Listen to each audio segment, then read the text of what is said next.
Good morning, everyone. I am Rimi from the SST department. Student, today we will start the chapter number 7, the temperate grassland of the USA, that is prairies. In this lesson, the learning objectives are the climate, vegetation, and the life of the people of the prairies. Okay, student? So, let's start without wasting much more time. The introduction. The vast treeless grassland of North America, which lie in the interior of the United States of America and Canada, are called the prairies. Student, बड़े बड़े घास के मैदान जो वृक्षों से रहित हैं नॉर्थ अमेरिका के, जो यूनाइटेड स्टेट ऑफ अमेरिका और कनाडा के अंदर आते हैं, उन्हें प्रेरीज कहा जाता है. Okay, the word prairie is a French word. ये एक फ्रेंच भाषा का शब्द है, मीनिंग मीडो और ग्रासलैंड, जिसका अर्थ है मीडो या ग्रासलैंड मीन्स घास के मैदान. This region consists of flat or hilly land covered by tall grass for miles and miles. इस एरिया के अंदर समतल भूमि या फिर पहाड़ों वाली भूमि आती है जो कि बड़ी बड़ी ग्रास से कवर्ड हुई है और कई मीलों तक फैली हुई है. These grassland fall in the cool temperate zone. ये घास के मैदान कूल टेम्परेट जोन के अंदर आते हैं, मीन्स जो ना तो बहुत हॉट है ना ही कोल्ड है, between the tropic of cancer and the arctic circle. ये ट्रॉपिक ऑफ कैंसर और आर्कटिक सर्कल के बीच का पार्ट है. Such temperate grasslands are found in many countries of the world. ऐसे टेम्परेट ग्रासलैंड संसार के कई देशों में पाए जाते हैं. They are called by different names in different countries. इन्हें अलग अलग नामों से पुकारा जाता है अलग अलग देशों के अंदर. Okay, for example grassland and country and continents. There is a table also. Prairies which lies in the North America, pampas South America, steppes found in Asia, Downs Australia, West South Africa. Okay student, now you can see here the map of the grasslands of the world.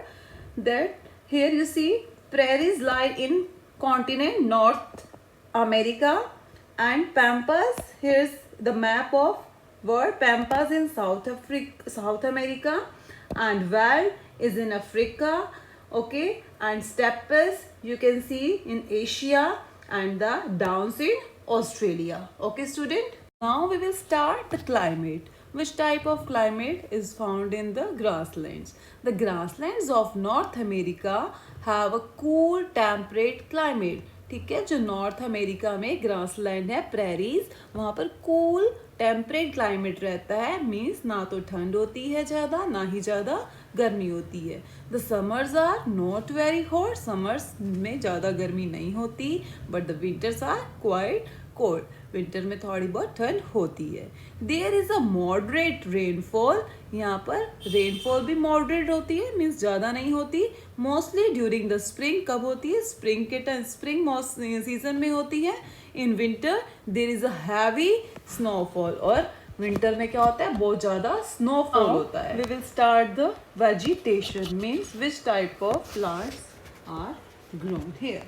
The climate and soil of this region are suitable for the growth of grass. यहाँ का जो climate है, weather है, long period तक जो चलता है वो, ठीक है, और यहाँ की soil, ठीक है, वो बहुत ही suitable है किसके लिए? ग्रास के लिए, ग्रास की ग्रोथ के लिए.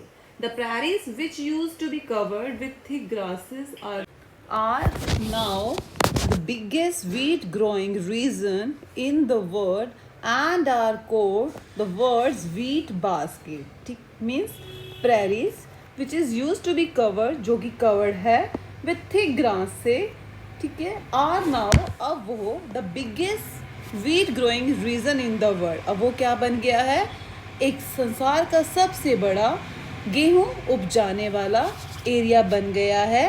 And are core the words wheat basket, और उसे अब क्या कहा जाता है, संसार का वीट बास्केट बोला जाता है। मीन्स वहां पर सबसे ज्यादा वीट उगता है प्रेरीज के अंदर, जहां पर पहले ग्रास होती थी, अब वहां क्या उग रहा है, वीट।